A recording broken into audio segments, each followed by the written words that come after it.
where the mind is without fear and the head is held high, where knowledge is free.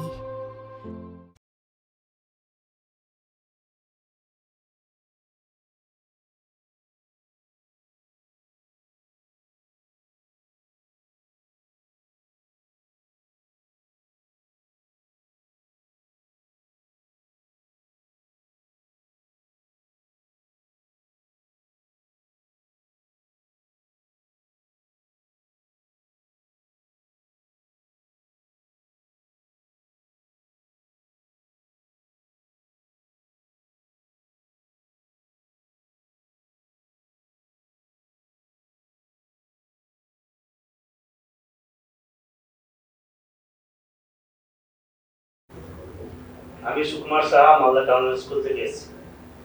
আজকে ভৌতিকালে তোমাদের আমি পরিমাপ চ্যাপ্টারটি পড়াবো। আমি শুরু করছি তাহলে। এটা হয়তো তোমাদের ফার্স্ট ইউনিট টেস্টে অনেকেরই হয়ে গেছে, কিন্তু হয়ে গেল এই চ্যাপ্টারটি কিন্তু খুব গুরুত্বপূর্ণ চ্যাপ্টার। প্রত্যেককেই এই চ্যাপ্টার উপর গুরুত্ব দিতে হবে, কারণ আমাদের পরবর্তী যে চ্যাপ্টারগুলো আছে সেটা কিন্তু এই চ্যাপ্টারের উপর দাঁড়িয়ে আছে। এই চ্যাপ্টার যদি আমরা সঠিকভাবে অনুধাবন না করতে পারি, তাহলে কিন্তু পরবর্তী চ্যাপ্টারে গিয়ে আমরা একক সম্বন্ধে কোনো আমাদের ধারণাই তৈরি হবে না।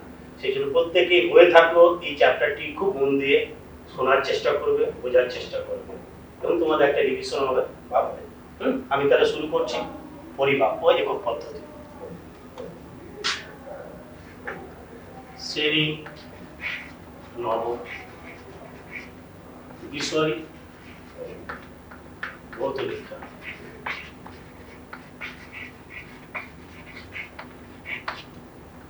অধ্যায় পরিমাপ।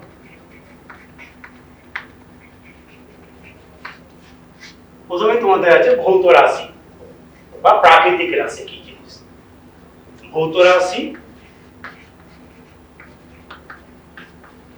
বা প্রাকৃতিক রাশি? তাহলে শব্দটা শুনে আমরা বুঝতে পারছি প্রাকৃতিক রাশি। শব্দটা শুনে আমরা বুঝতে পারছি প্রাকৃতিক অর্থাৎ প্রকৃতিতে যে সকল রাশি আছে, যে সকল রাশিকে আমরা পরিমাপ করতে পারি সেগুলো হচ্ছে ভৌত রাশি বা প্রাকৃতিক রাশি, যেগুলোকে আমরা পরিমাপ করতে পারি। যেমন এই বোর্ড, আমি যে বোর্ডটা লিখি, এই বোর্ডটা কি প্রাকৃতিক রাশি? বা আমি যে ঘরে পড়াচ্ছি সেটা কি প্রাকৃতিক রাশি? না। যেগুলোকে আমরা পরিমাপ করতে হয়, যেমন এই বোর্ডটার আমি দৈর্ঘ্যটাকে পরিমাপ করতে পারবো, এই বোর্ডটার আমি প্রস্থটাকে পরিমাপ করতে পারবো। তাই দৈর্ঘ্য গুণিত প্রস্থের ক্ষেত্রফল, তাই এই বোর্ডটার ক্ষেত্রফল আমরা পরিমাপ করতে পারবো। বা আমি যে ঘরে দাঁড়িয়ে পড়াচ্ছি সেই ঘরটার আয়তন কত, সেই আয়তনটাকে আমরা পরিমাপ করতে পারবো। তাহলে দৈর্ঘ্য, প্রস্থ, ভর হোক, আয়তন হোক, এগুলো সবই হচ্ছে ভৌত রাশি, যেগুলোকে আমরা পরিমাপ করতে পারবো। এই প্রাকৃতিক রাশিকে আমরা আবার দুভাগে ভাগ করছি, স্কেলার রাশি এবং ভেক্টর রাশি।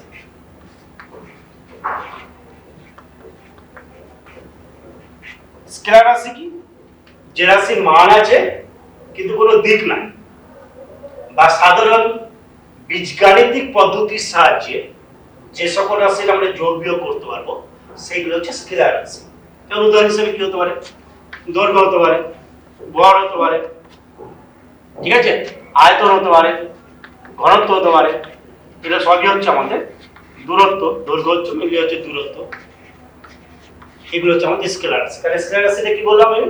যে রাশির মান আছে কিন্তু দিক নাই, মান আছে কিন্তু দিক নাই, বা সাধারণ বীজগাণিতিক পদ্ধতির সাহায্যে যে সকল রাশির আমরা যোগ বিয়োগ করতে পারবো সেগুলো হচ্ছে স্কেলার রাশি। এবার ভেক্টর রাশি তাহলে যাই। ভেক্টর রাশি হচ্ছে যে রাশির মান আছে এবং অভিমুখ আছে, দুটোই আছে, তাকে বলছি আমরা ভেক্টর রাশি। এগুলো কিন্তু এই ভেক্টর রাশি কিন্তু আমরা সাধারণ বীজগাণিতিক উপায়ে ভেক্টর রাশি যোগ বিয়োগ করতে পারবো, যেটা স্কেলার রাশি পাচ্ছিলাম আমরা। এগুলোর জন্য কি আছে? এটা আমাদের ভেক্টরের যে সংযোজন নীতি, সেই ভেক্টরের সংযোজন নীতির সাহায্যে ভেক্টর রাশি আমরা যোগ বিয়োগ করতে পারবো। তাহলে আমরা পেলাম স্কেলার রাশির মান আছে কিন্তু দিক নাই, কিন্তু ভেক্টর রাশির মান এবং দিক দুটোই আছে, মান ও দিক দুটোই আছে, আর এটা শুধুমাত্র মান আছে।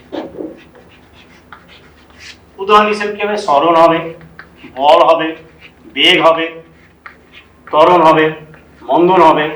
এগুলো হচ্ছে সবই হচ্ছে ভেক্টর রাশি। এবং ভেক্টর রাশির ক্ষেত্রে একটা জিনিস মাথায় রাখবেন, যে ভেক্টর রাশি লিখবার সময় আমাদের মাথায় কিন্তু একটা অ্যারো সাইন দেওয়া উচিত। মনে করেন তোমরা যেমন কার্য হচ্ছে একটা স্কেলার রাশি, কিন্তু যে কার্য হচ্ছে, কার্য এটাকে যদি আমরা ডাবল বলি, বল ও সরণের গুণফল। তাহলে এখানে বল হচ্ছে ভেক্টর রাশি, এফ ডট প্রোডাক্টে থাকে এটা এফ ডট এস, এই যে মাথায় ভেক্টর সাইন দিলাম, ভেক্টর রাশিকে মাথায় ভেক্টর সাইনটা দেবে তোমরা। ঠিক আছে, তাহলে আমরা স্কেলার রাশি বুঝলাম, ভেক্টর রাশি বুঝলাম। যেমন মনে করো আমি আর একটা এমনি জেনারেল উদাহরণের সাথে দূরত্ব এবং সরণ যে ব্যাপারটা, কনসেপ্টটা, মনে করো তুমি এই জায়গা থেকে রওনা দিই, এ হচ্ছে তোমার বাড়ি, বি হচ্ছে তোমার স্কুল। এবার যখন জেনারেলি আমরা যখন বাড়ি থেকে বেরোই, আমাদের তো সোজা পথ থাকে না, আমরা এরকম ভাবে এগিয়ে এগিয়ে যাচ্ছি, মানে এরকম রাস্তা হলো, এখান থেকে আবার টার্ন নিলাম এরকম, এখানে গিয়ে স্কুলে পৌঁছালাম। তাহলে দেখো আমি হয়তো বাড়ি থেকে স্কুলের দূরত্ব আমার 2 কিলোমিটার, আমি এইটা যে গেলাম মনে করি 2 কিলোমিটার পথ গেলাম, ঠিক আছে।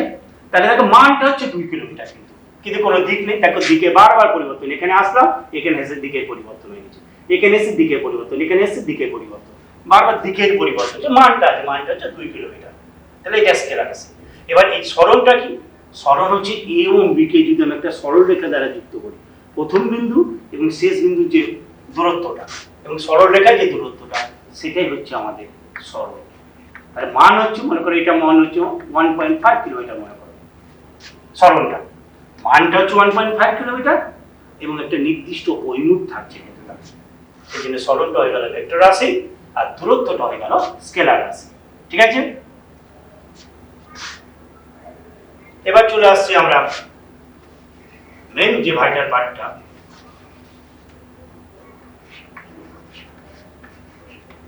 সেটা একক। আর একটা জিনিস বলি আমি এখানে, ক্ষেত্রফলকে কিন্তু আমরা আপাতভাবে স্কেলার রাশি বললো, ক্ষেত্রফল কিন্তু ভেক্টর রাশি হিসেবে বিবেচনা করা হয়। তার পরবর্তীকালে দেখবেন ইলেকট্রিক ফ্লাক্স বা তড়িৎ ফ্লাক্স ই ডট ডিএস, এখানে ডিএসটা কিন্তু আমরা ক্ষেত্রফল এবং এটাকে আমরা কিন্তু ভেক্টর রাশি হিসেবে বিবেচনা করছি। শুধু ক্ষেত্রফলকে আপাতভাবে স্কেলার রাশি মনে হলো, ক্ষেত্রফল কিন্তু ভেক্টর রাশি। হ্যাঁ,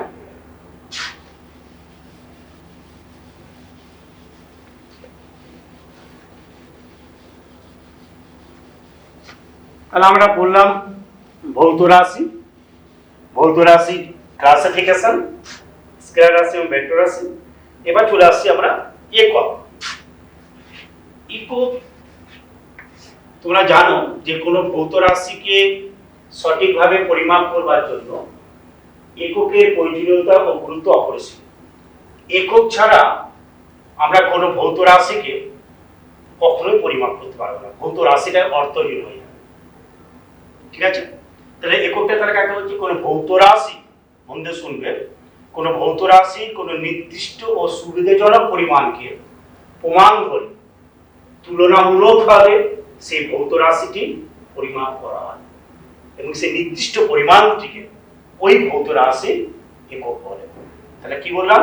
কোনো ভৌত রাশি কোনো নির্দিষ্ট ও সুবিধাজনক পরিমাণকে প্রমাণ ধরে তুলনামূলকভাবে সেই ভৌত রাশিটি পরিমাপ করা হয়, সেই নির্দিষ্ট পরিমাণটিকে সেই ভৌত রাশি একক বলা হয়। যেমন গ্রাম, সিজিএস তোমার পরবর্তীকালে এককের পদ্ধতি করে দেবো, সিজিএস এ গ্রাম, এসআই ভরের একক হচ্ছে কেজি, সিজিএস এ গ্রাম, ভরের একক, এসআই কেজি। গ্রামকে আমরা স্ট্যান্ডার্ড ধরছি সিজিএস পদ্ধতিতে ভরের একক হিসেবে, এসআই ভরের একক হিসেবে আমরা কেজিকে স্ট্যান্ডার্ড ধরছি, সেই মধ্যে নির্দিষ্ট পরিমাণকে আমাদের নির্দিষ্ট করে। তাহলে এককে যে বৈশিষ্ট্যগতভাবে এককে আমরা দুভাগে ভাগ করছি। তার আগে আমি বলবো এককের প্রয়োজনীয়তা, যেটা আমাদের বলছিলাম। যেমন মনে করো আমি একটি পাত্রে দুটো পাত্র নিলাম, আমি জল নিলাম, এককের প্রয়োজনীয়তা। এবার আমি বললাম এখানে 5 জল আছে, এখানে 6 জল আছে, 5 আর 6 দিয়ে কি বুঝতে পারছি না দেখি। তাহলে আমাকে এখানে বলতে হবে কত পরিমাণ জল আছে। এখানে আমি বললাম 5 ঘনসেমি জল আছে, তাহলে বুঝে নিলাম আমি এটা জলের আয়তন বোঝাতে ব্যবহৃত হচ্ছে। এখানে যে জলটা আছে সেই জলটা আমি বললাম 4 আছে হাইটের দিক দিয়ে, তাহলে এখানে 4 কি? 4 হতে পারে, এটা সেন্টিমিটার হতে পারে, মিটার হতে পারে, ফুট হতে পারে। তাহলে একক ছাড়া কোনো ভৌত রাশিকে আমরা কখনো সঠিকভাবে পরিমাপ করতে পারবো না। কেউ বললো আমার বয়স 5, 5 কি? 5 মাস না 5 বছর না কত? তাহলে এই যে মাস বা বছর, এটাই হচ্ছে আমাদের একক। তাহলে কোনো ভৌত রাশিকে যদি আমরা সঠিকভাবে প্রকাশ করতে চাই, তাহলে একক ছাড়া কোনো ভৌত রাশিকে আমরা কখনোই ফোকাস করতে পারবো না। ঠিক আছে, এবার বৈশিষ্ট্যগতভাবে একককে আমরা দুভাগে ভাগ করব। চলে আসছি তাহলে আমরা তাহলে এককের সংজ্ঞাটা আমরা বুঝলাম। এবার চলে আসছি বৈশিষ্ট্যগতভাবে একককে আমরা দুভাগে ভাগ করছি। দুভাগে বলে ভুল হবে, আমাদের এখানে আমাদের ভারতবর্ষ মেইনলি সিজিএস এবং এসআইতে চলে, তিন ভাগেই বলছি আমি, সিজিএস, এমকেএস এবং এফপিএস।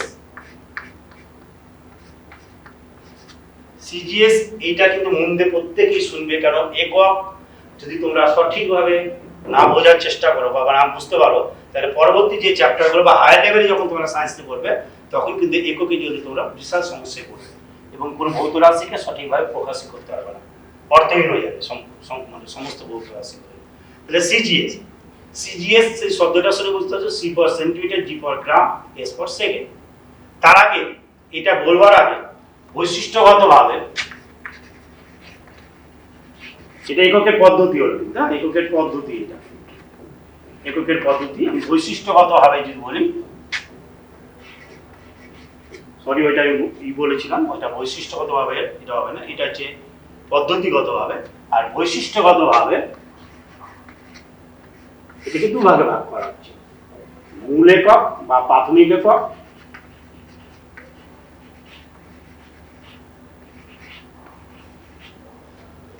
মূল একক বা প্রাথমিক একক, আর একটা হচ্ছে লব্ধ একক।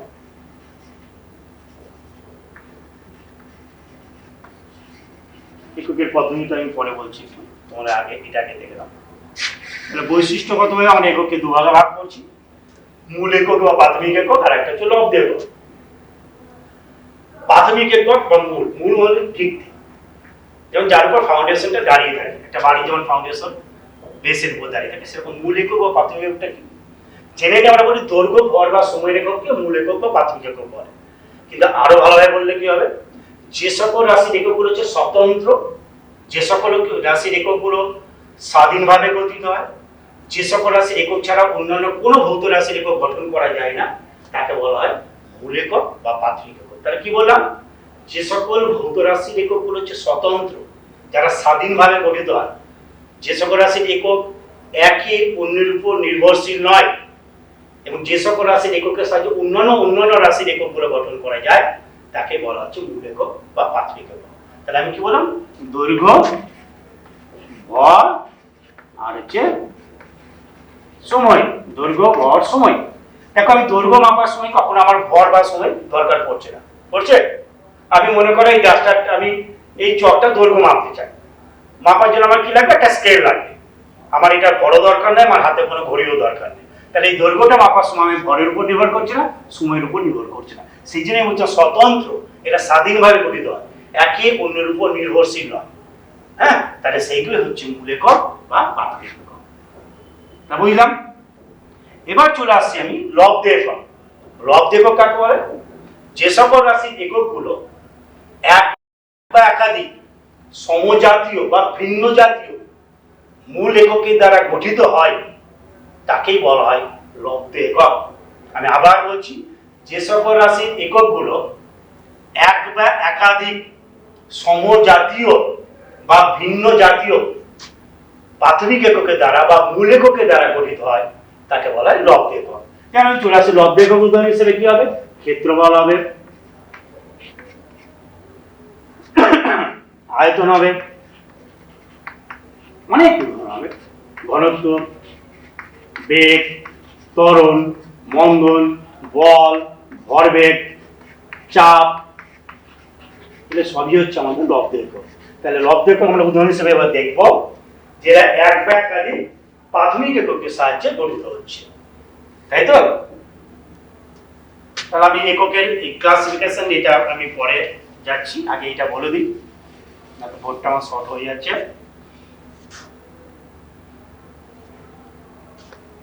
যেমন মনে করো ক্ষেত্রফল, ক্ষেত্রফল মানে এটা কি, কারণ আমি বলছি এই বোর্ডটার ক্ষেত্রফল, তাহলে কি করতে হবে, আমাকে দৈর্ঘ্যটা মাপতে হবে, প্রস্থটা মাপতে হবে। তাহলে দৈর্ঘ্য গুণিত প্রস্থ,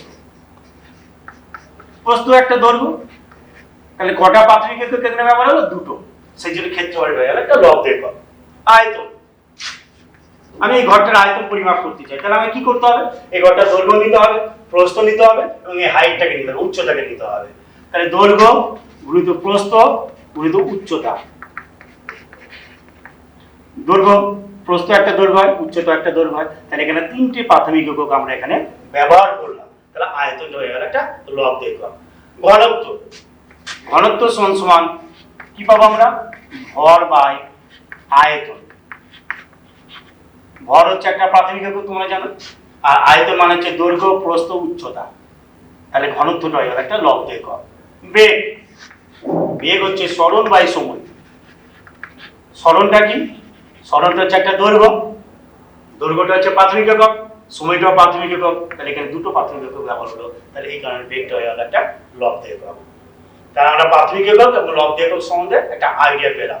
তাহলে প্রাথমিক এককগুলো হচ্ছে স্বতন্ত্র, স্বাধীনভাবে গঠিত হয়, একে অন্যের উপর নির্ভরশীল নয়, সেইগুলো হচ্ছে প্রাথমিক একক। আর যে সকল রাশির এককগুলো এক বা একাধিক প্রাথমিক এককের সাহায্যে গঠিত হয় তাকেই বলা হয় লব্ধ একক। ক্লিয়ার? এবার চলে আসছি আমরা এককে। এই জায়গাটা আমি আবার আসবো অন্যভাবে, ইউনিট হিসাবে। যখন আগে আমি এককের ক্লাসিফিকেশনটাকে আসি, সিজিএস, এমকেএস এবং এফপিএস। তাহলে বৈশিষ্ট্যগতভাবে একককে আমরা দুভাগে ভাগ করলাম, প্রাথমিক একক এবং লব্ধ একক। এবার এককের পদ্ধতি, তিনটে পদ্ধতিতে আমরা এককের ক্লাসিফিকেশন করছি। একটা হচ্ছে সিজিএস, এমকেএস আর হচ্ছে এফপিএস। সিজিএস, তাহলে সিজিএসটা কি? যে C for centimetre, G for gram, S for second. এটা কিন্তু সব প্রাথমিক এককের উপর বেস করেই তৈরি হয়েছে। হ্যাঁ, এটা প্রাথমিক এককে আমরা দেখতে পেয়েছিলাম, এটা পরে পত্রিকায় আবার ইলাবোরেট করা হয়েছে 1960-তে। দৈর্ঘ্য, ভর, সময়। তাহলে C for centimetre, G for gram, S for second. তাহলে এটা হচ্ছে দৈর্ঘ্য, এটা ভর, এটা সময়। এই তিনটে কিন্তু প্রাথমিক একক। তাহলে সিজিএস এর C for centimetre, G for gram, S for second.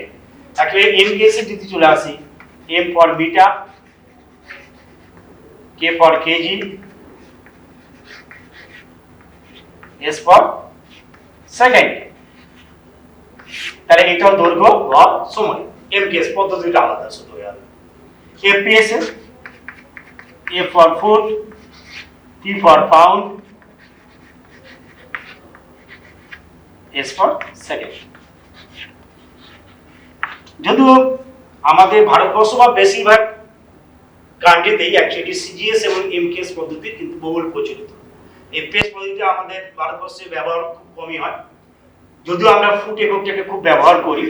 Mainly এটা ব্যবহার হয় ইংল্যান্ড, স্কটল্যান্ড, সাউথ ওয়েলস, এইসব জায়গা, মানে গ্রেট ব্রিটেন, এই অঞ্চলটা মেনলি আমাদের দেখা যায় এফপিএস পদ্ধতিটা ব্যাপক ব্যবহার আছে। আমরাও ব্যবহার করি, ফুটটাকে কিন্তু আমরা ব্যবহার করি, পাউন্ডটাকে আমরা ওইভাবে ব্যবহার করি না, ফুটটাকে আমরা ব্যবহার করি কম বেশি।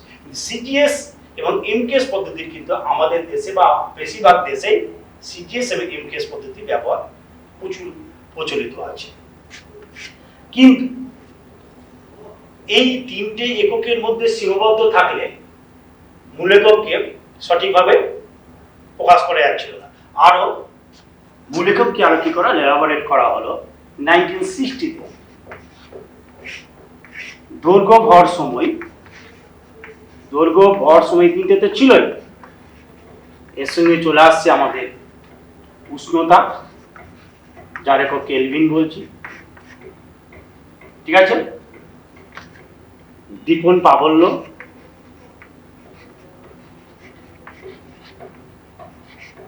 যার একক ক্যান্ডেলা বলছি।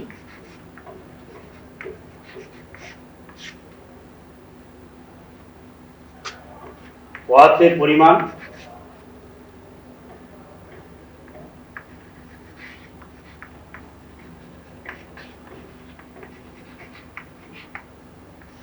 যার একক মোল বলছি।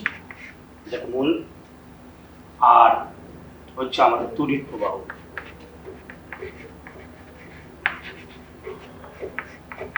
অ্যাম্পিয়ার। তাহলে কটা হলো?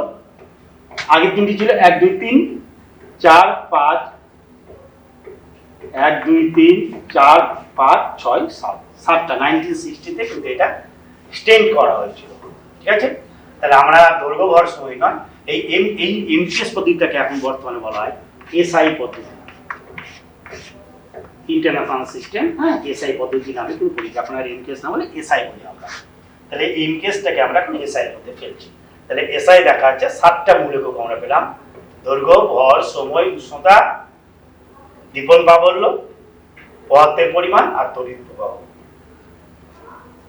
এই এককগুলো যদি আমরা জানি, তাহলে আমরা যে লব্ধ এককগুলো যেগুলো আছে, যেগুলো আমি বলেছিলাম, সেগুলো আমরা তৈরি করে নিতে পারবো।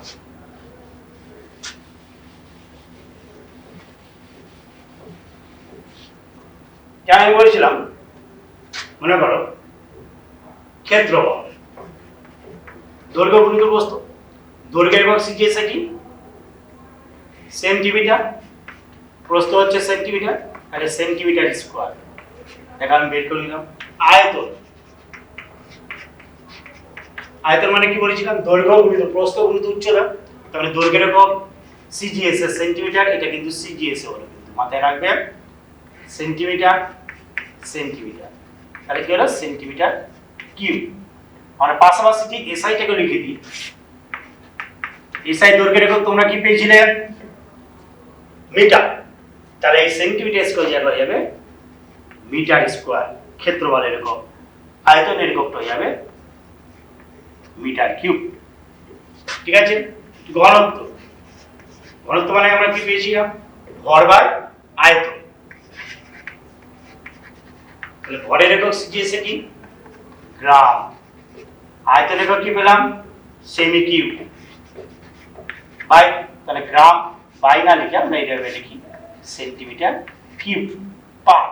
তির্যক রেখাতে পার চিহ্নটাকে বোঝানো হলো, বা আমি এটাকে এইভাবেও ইউজ করতে পারি, -3। ঠিক আছে, ত্বরণ, এগুলো কিন্তু তোমার একক যদি না জানো, তাহলে কিন্তু কোনো ভৌত রাশি তুমি দেখো প্রকাশই করতে পারছো না। তাহলে এই যে আমরা এই এককগুলো ব্যবহার করছি। আর ত্বরণ, ত্বরণ মানেটা কি তোমাকে জানতে হবে অবশ্য। তার আগে বেগটাকে আমরা জানি। বেগ মানেটা কি? সরণ বাই সময়। সরণটা কি? একটা দৈর্ঘ্য, দৈর্ঘ্যের একক। আচ্ছা, এটা পাশে আমি এসআইটাও লিখে দিই, কেজি পার মিটার কিউব, বা এইভাবে লিখতে পারো হাইফেন দিয়ে মিটার ইনটু দি পাওয়ার -3। বেগ সরণ বাই সময়। সরণটা হচ্ছে আমাদের দৈর্ঘ্যের একক, তাহলে সিজিএস এর সেমি বাই মানে পার সেকেন্ড, বা মিটার, এসআই হচ্ছে মিটার পার সেকেন্ড। এই পেসিজি দেই, তাহলে ফিট পার সেকেন্ড।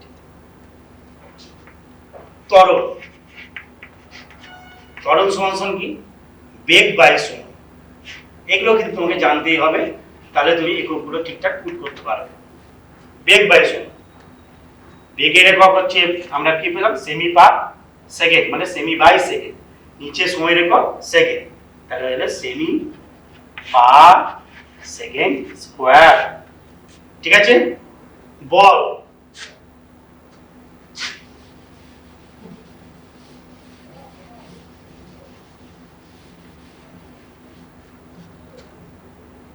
বল সমান সমান, দেখো পার্ট বাই পার্ট প্রত্যেকটা জিনিস তুমি মনে রাখো, তার প্রত্যেকটা একক তৈরি হবে। বল সমান সমান কি? ভর ইনটু ত্বরণ। ভরের একক কি? সিজিএস এ গ্রাম। ত্বরণের একক পেলাম আমরা সেমি per second square. Per second স্কয়ারকে আমি সেকেন্ড টু দি পাওয়ার -2 লিখছি। কারণ তোমরা জানো, সূচকে তোমরা জানো 1/x স্কয়ার উপরে উঠে গেলে কি হবে? +2 টা -2, x টু দি -2। সেই কারণে সেমি টু দি পাওয়ার -2 হবে। গ্রাম ইনটু সেমি পার সেকেন্ড স্কয়ার। যদি এটাকে আমরা গ্রাম ইনটু সেমি পার সেকেন্ড স্কয়ার, এটাকে আমরা কি বলি? ডাইন বলি। তাহলে সিজিএস এর বলের একক হচ্ছে ডাইন, কিন্তু আমি যদি ডাইন সমান কি লিখি? গ্রাম ইনটু সেমি পার সেকেন্ড স্কয়ার। এসআই জি চলে যায়, তাহলে গ্রামের জায়গায় কি হবে? ভরের একক এসআই কেজি, সেমিটা হচ্ছে মিটার হয়ে গেল, আর সেকেন্ডটা তো সবার ক্ষেত্রে সময় একক হচ্ছে সেকেন্ড। এবার kg metre per second square, এটাকে বলছি আমরা নিউটন। এবার চলে আসছে, দেখো আমি প্রত্যেকটা কিন্তু প্রাথমিক একককে ব্যবহার করছি না, প্রত্যেকটি প্রাথমিক এককে আমি ব্যবহার করে লব্ধ এককগুলো আমি তৈরি করছি, তাই না? গ্রাম, সেমি, সেকেন্ড, কেজি, মিটার এগুলো সবই হচ্ছে প্রাথমিক একক, দৈর্ঘ্য, ভর, সময়। মেইনলি ম্যাক্সিমামটা আমাদের ব্যবহার হচ্ছে। এখনো পর্যন্ত আমি উষ্ণতা, দীপন প্রাবল্য, ক্যান্ডেলা, পদার্থের পরিমাণ, মোল, তড়িৎ প্রবাহ, অ্যাম্পিয়ার এখন আমি ইউজ করি, আরো ডিফারেন্ট জায়গায় ইউজ করা যাবে ওগুলোকে। কার্য, কার্য সমান কি? বল ইনটু সরণ।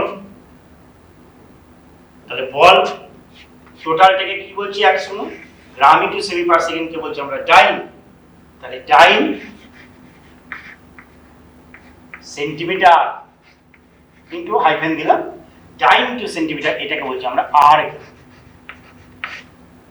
আর এসআই কি হয়ে যাবে? এসআই এটা চলে আসবে, ডাইনের জায়গায় কি চলে আসবে? বলের একক আমরা কি পেয়েছিলাম? নিউটন পেয়েছিলাম, কেজি মিটার পার সেকেন্ড স্কয়ারকে নিউটন বলেছিলাম। তাহলে ডাইনের জায়গায় চলে আসছে, খুব ভালো মতো বোঝার চেষ্টা করবে, নিউটন। সেমি জায়গায় কি লিখতে পারবো আমরা? দৈর্ঘ্য একক, সেমি জায়গা হচ্ছে মিটার, তাহলে নিউটন মিটার। এই নিউটন মিটারকে বলা হয় জুল। এই হচ্ছে আমাদের লব্ধ এককগুলো, আমরা বিভিন্ন প্রাথমিক এককের সাহায্যে আমরা কিভাবে লব্ধ এককের এককগুলো তৈরি হয় সেগুলো দেখানো হলো। ঠিক আছে?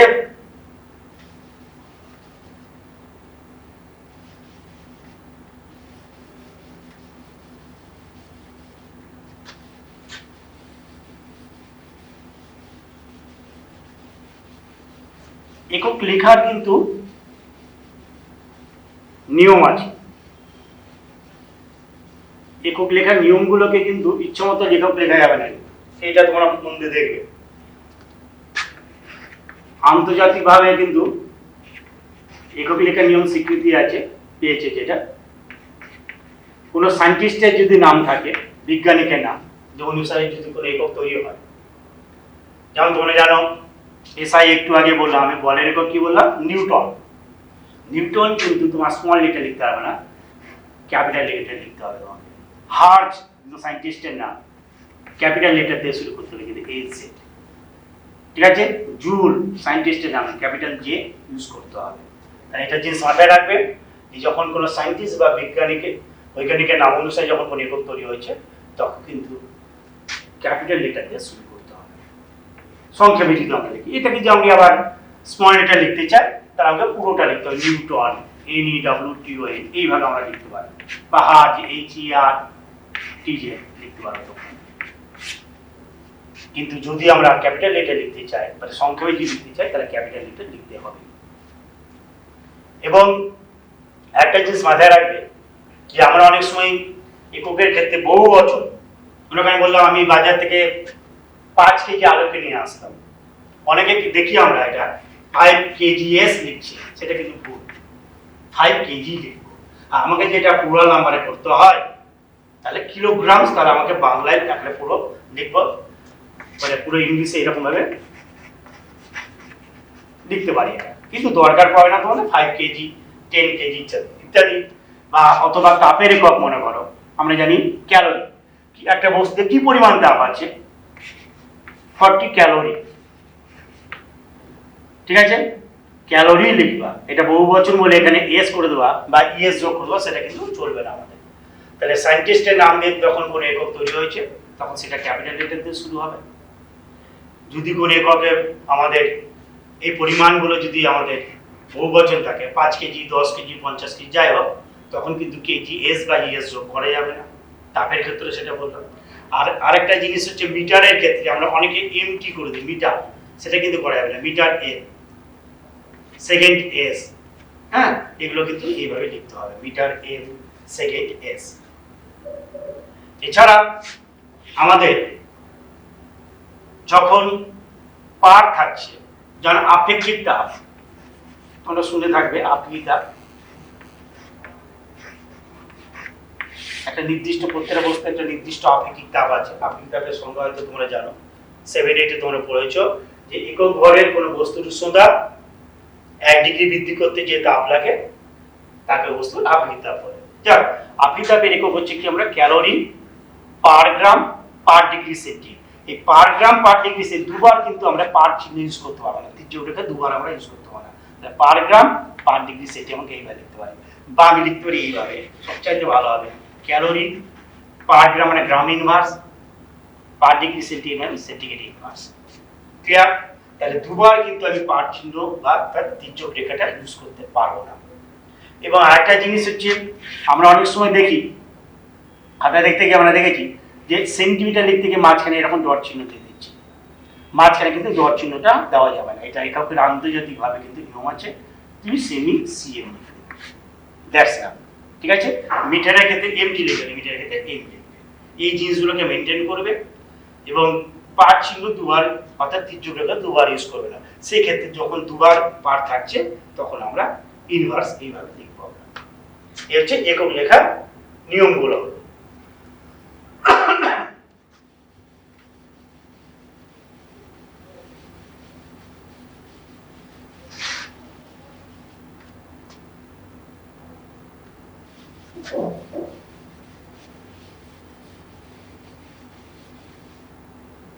এবার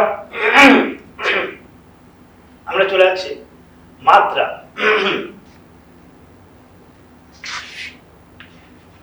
মাত্রা কাকে বলছে? ডাইমেনশন ইংলিশে বলছি এটাকে। কোন ভৌত রাশির মূল এককগুলি যে ঘাতে উন্নীত হয় তাকে ভৌত রাশির মাত্রা বলছি। মাত্রা বলতে দৈর্ঘ্যের মাত্রা হচ্ছে আমরা ক্যাপিটাল এম, ভরের মাত্রা ক্যাপিটাল এম, সময় হচ্ছে ক্যাপিটাল এম। আমি কি বললাম? কোনো ভৌত রাশি মূল এককগুলি যে ঘাতে উন্নীত হয় তাকে সেই ভৌত রাশির মাত্রা বলে। কিরকম? ক্ষেত্রফল, এটা মাথায় রাখবো। আচ্ছা, দৈর্ঘ্য ভর সময় বললাম। এছাড়া আমাদের তড়িৎ প্রবাহ আছে। তড়িৎ প্রবাহের ক্ষেত্রে এই হচ্ছে মিনিট এমকেএস এ 3টে ছিল, কিন্তু আমাদের এসআই তো এলাবোরেট করে 7টা হয়েছে। তড়িৎ প্রবাহ এখানে অ্যাম্পিয়ার যেহেতু এ, কিন্তু কোনো কোনো বইয়ে আয়ও থাকতে পারে, ঘাবড়ানোর কিছু নেই। এ বা আই আমরা ইউজ করি ডাইমেনশন হিসেবে, কিন্তু ঠিক আছে। উষ্ণতাকে আমরা কে দিয়ে জেনারেল ইউজ করি, কোনো কোনো বইয়ে থিটাও থাকতে পারে, ঘাবড়াবে না। আমরা ডাইমেনশন হিসেবে উষ্ণতার কেও ইউজ করি, যেহেতু কেলভিন এখন যে name of the scientist Kelvin, অথবা আমরা থিটা ইউজ করি। আর কি আছে? দীপন প্রাবল্য। এক একটা বই এক এক রকম এটা ইউজ করতে পারে, তার জন্য কোনো সমস্যা নেই। এটাকে আমরা জে বা ডাব্লিউ ইউজ করতে পারি, বা সিডিও ইউজ করতে পারি ক্যান্ডেলা যেহেতু। আর আছে আমাদের পদার্থের পরিমাণ মোল।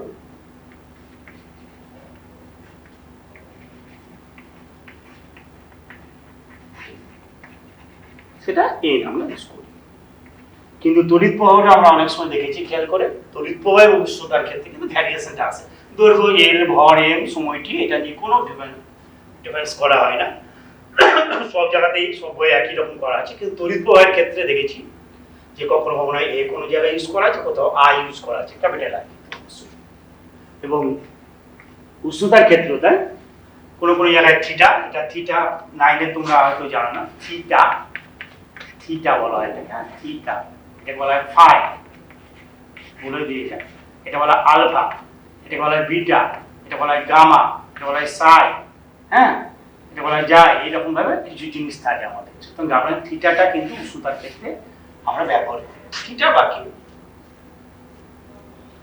তাহলে এবার চলে আসছে, বললাম যে কোন ভৌত রাশির মূল এককগুলি যে ঘাতে উন্নীত। তো কি ব্যাপারটা আসছে? ক্ষেত্রফল। ক্ষেত্র মানে আমরা কি পিছিয়ে দৈর্ঘ্য গুণিত প্রস্থ। তাই দৈর্ঘ্যের মাত্রাটা কি? এল। প্রস্থের মাত্রাটা কি? এল। তাহলে এল ইন্টু এল কি হলো? এল স্কয়ার। তাহলে এখানে মূল রাশিটা কোন ঘাতে উন্নীত আছে? ঘাতটা কত? 2। এখানে বললাম যে মূল রাশিগুলি যে ঘাতে উন্নীত হয় সেটাই হচ্ছে মাত্রা, এবং এটাকে তোমরা থার্ড ব্র্যাকেটের মধ্যে লেখাটা উচিত। তো এল স্কোয়ার হলো, কিন্তু তোমরা যেটা করবে, জেনারেলি আমি বারবার বলছি এমকেএস এর ক্ষেত্রে আমরা এমএনটি এটা দিয়ে যেহেতু আমরা প্রথমে শুরু করেছিলাম, এই ক্ষেত্রে যখন আমাদের জেনারেল হয়েছে এমএনটির মধ্যে যেগুলো থাকছে, এখানে এম এবং টি আসেনি, তাহলে তোমরা কি করবে এই জায়গাটায় এল স্কোয়ার না লিখে M to the power 0 T to the power 0 বা M 0 L square T to the power 0 এবার লিখতে পারে, বা অনেকে করতে পারে M to the power 0 T to the power 0 L square লিখতে হবে। অবশ্যই থার্ড ব্র্যাকেটের মধ্যে এটা লিখতে হবে, কারণ তোমরা জানো কোনো সংখ্যার পাওয়ার টু দি পাওয়ার 0 মানে হচ্ছে 1, এখানে এক্স টু দি পাওয়ার 0 যেহেতু 1 হয়, তাহলে M to the power 0 1, T to the power 0 1, তাহলে 1 ইনটু এল স্কোয়ার মানে এল স্কোয়ার হচ্ছে, ঠিক আছে? এবং এটাকে থার্ড ব্র্যাকেটের মধ্যে লিখবে। তাহলে আমরা মাত্রা তাহলে পেলাম কি, কোনো ভৌত রাশি মূল এককগুলি যে ঘাতে উন্নীত হয় তাকে সেই ভৌত রাশি মাত্রা বলা হয়। তাহলে ক্ষেত্রফলের মাত্রা পেলাম আমরা এল স্কোয়ার, কে তোমরা এইভাবে লিখবে M to the power 0 T to the power 0 L square. আয়তন, তাহলে আয়তনে কি হবে, দৈর্ঘ্য গুণিত প্রস্থ গুণিত উচ্চতা, তাহলে এল কিউব, দৈর্ঘ্য এল, প্রস্থ এল, উচ্চতা এল। তাহলে আমরা এইভাবে প্রকাশ করছি। ঘনত্ব, ঘনত্ব সমান কি, ভর বাই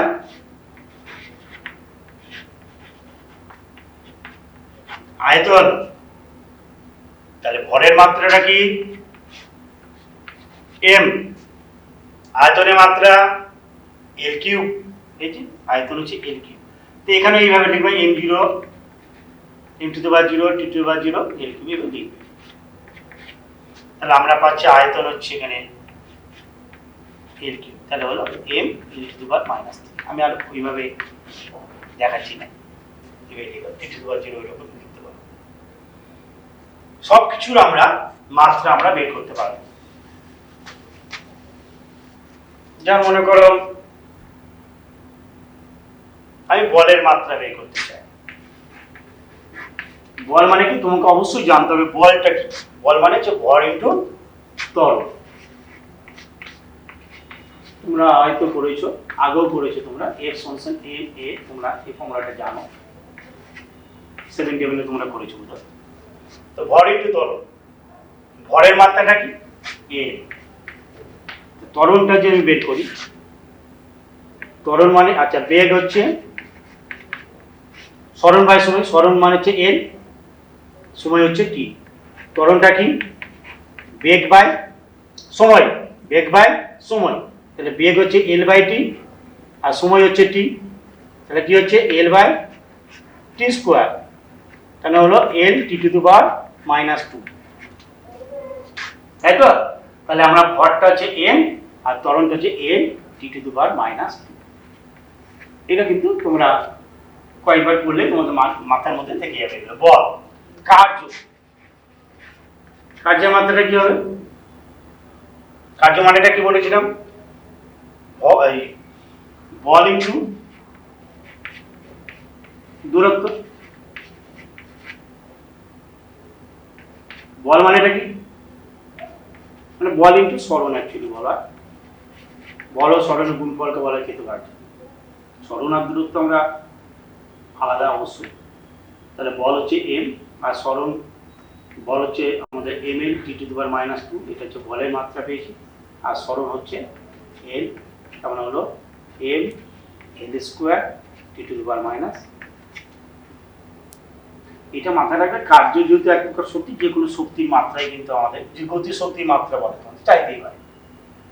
অনেক সময় ভাবেই ধরি কার্যের মাত্রা আমি করেছি, কার্য যেহেতু এক প্রকার শক্তি, যে কোনো শক্তির মাত্রাই কিন্তু m l square t to the power -2। এবং টর্কের মাত্রা, টর্ক যেটা আমরা কোন একটা সরলরৈখিক বস্তু কিন্তু বল যে ভূমিকাটা পালন করে ঘূর্ণন গতির ক্ষেত্রে, কারণ একটা পাখা যখন ঘুরছে সেই ঘূর্ণন গতির ক্ষেত্রে টর্ক সেই ভূমিকাটা পালন করে। টর্কের মাত্রা এবং কাজের মাত্রা কিন্তু সেম হবে, মানে m l square t to the power -2। এই হচ্ছে আমরা মাত্রা জিনিসগুলো পেলাম। তাহলে একটা মনে করো আমি একটা ভৌত রাশি ক্ষেত্রে মাত্রাগুলো দেখলাম বিভিন্ন ভৌত রাশির ক্ষেত্রে। এবার f সমান m, এইটা খুব কমন একটা ফর্মুলা আমাদের, একটা f ইকুয়াল টু m, বল সমান ভর ইনটু ত্বরণ। এটা মাত্রাগতভাবে সঠিক আছে নাকি সেটা আমরা একটু দেখার চেষ্টা করি। মাত্রাগতভাবে এফ সমান এম কেন আসলো? এফ সমান অন্য কিছু হতে পারতো, তাহলে বল সমান ভর ইনটু ত্বরণ, এটা কেন আসলো? তাহলে মাত্রাগতভাবে আমরা দেখার চেষ্টা করি এটা এফ সমান এম ইনটু এ কি করে আসছে। এফ সমান এম ইনটু এ, মাত্রাগতভাবে এটা সঠিক নাকি আগে প্রথমে দেখি। তাহলে বাম দিকের এফ হচ্ছে বাম দিকে, তাহলে বাম দিকের মাত্রিয় সংকেত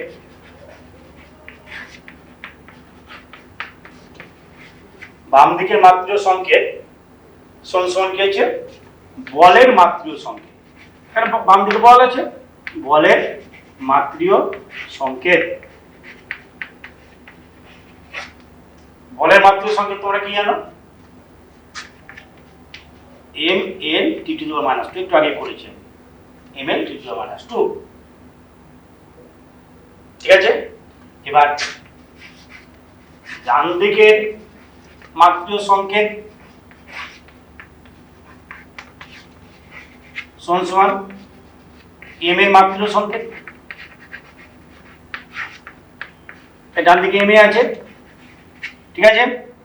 এবার এম মানেটা কি? এম এর মাত্রা, ভরের মাত্রা হচ্ছে ক্যাপিটাল এম, আর ত্বরণ তোমরা দেখছো L T to the power minus two. তাহলে বাম দিকের মাত্রিয় সংকেত এবং ডান দিকের মাত্রিয় সংকেত দুটো হচ্ছে সমান, তাহলে সমীকরণটা অবশ্যই যথার্থ এফ সমান এম। ঠিক আছে, এইভাবে আমরা যে কোনো সমীকরণে T equal to 2 pi root over L by G, হ্যাঁ, আমরা যে কোনো সমীকরণের ক্ষেত্রে এটা মাত্রাগতভাবে সঠিক আছে নাকি আমরা বিচার করতে পারবো। কিন্তু এটা কিন্তু একটা অসম্পূর্ণতা আছে। অসম্পূর্ণতাটা কি? তাহলে মাত্রাগতভাবে একটা সমীকরণ সঠিক কিনা আমরা দেখলাম, কিন্তু এর একটা অসম্পূর্ণতা আছে। মাত্রার একটা অসম্পূর্ণতা কি, ডিফেক্ট কি? যে কোনো ভৌত রাশি যখন আমরা পরিমাপ করছি, যে সমীকরণটি যখন আমি গঠন করলাম, এই 2 পাই বলে যে রাশিটা সেটা কি ধ্রুবক রাশি। কারণ টি হচ্ছে তোমার পথ, যেমন দোলনের ক্ষেত্রে আমরা এটা জানি, একটা পেন্ডুলাম যখন দুলছে একবার এদিক একবার ওদিক, টিটা হচ্ছে পর্যায়কাল, এটা হচ্ছে তার কার্যকর দৈর্ঘ্য, আর জিটা হচ্ছে অভিকর্ষ দৈর্ঘ্য। 2 পাইটা হচ্ছে কেন ধ্রুবক রাশি। এই 2 পাইটা কি করে আসলো? হ্যাঁ, এই মানটাকে কিন্তু আমরা মাত্রাগতভাবে মাত্রা দিয়ে আমরা এটা বিচার করতে পারবো না, নির্ণয় করতে পারবো না 2 পাইয়ের মানটা। এটা একটা যে ডিফেক্ট। বা কোন ভৌত রাশির ক্ষেত্রে একটা সমীকরণ মনে করো, তোমরা জানো যে নিউটনের মহাকর্ষ সূত্র, যেটা তোমরা ক্লাস 8 করেছো, F সমান g, তোমরা জানো g m1 m2 by r square. তোমরা জানো এই বিশ্বনের যে কোনো দুটো বস্তু করা পরস্পরকে আকর্ষণ করে, আকর্ষণ বলে মানে বস্তু করা দুটো ভরের গুণফলের সমানুপাতিক এবং মধ্যে দূরত্বে বর্গের ব্যস্তানুপাতিক, তোমরা জানো। তাহলে অ্যাকচুয়ালি কি আছে? F সমানুপাতিক g, F সমানুপাতিক m1 m2 by r square, F সমান g m1 m2 by r square. তাহলে কোন সমীকরণে যে ধ্রুবকটি আসছে, সেই ধ্রুবকের যদি মাত্রা থাকে, যেমন এখানে g এর মাত্রা আছে, তাহলে কিন্তু এখানে f m1 m2 আর এই জিনিসগুলো আমরা মাত্রা দিয়ে নির্ণয় করতে পারবো না। তাহলে কোন সমীকরণের ক্ষেত্রে দেখা যাচ্ছে যদি যে ধ্রুবক রাশিটা থাকছে তার যদি মাত্রা থাকে, যেমন এখানে 2 পাই মাত্রা নেই, কিন্তু g এর মাত্রাটা আছে, যদি তার মাত্রা থাকে তাহলে কিন্তু আমরা মাত্রা দিয়ে এই সমীকরণটাকে বিচার বিশ্লেষণ করতে পারবো না। f m1 m2 বা r এর মধ্যে যে সম্পর্কটা, সেই সম্পর্কটা আমরা বিচার করতে পারবো না। ক্লিয়ার? তাহলে এইটা হচ্ছে আমাদের একটা অসম্পূর্ণতা, দুটো অসম্পূর্ণতা আমরা দেখা।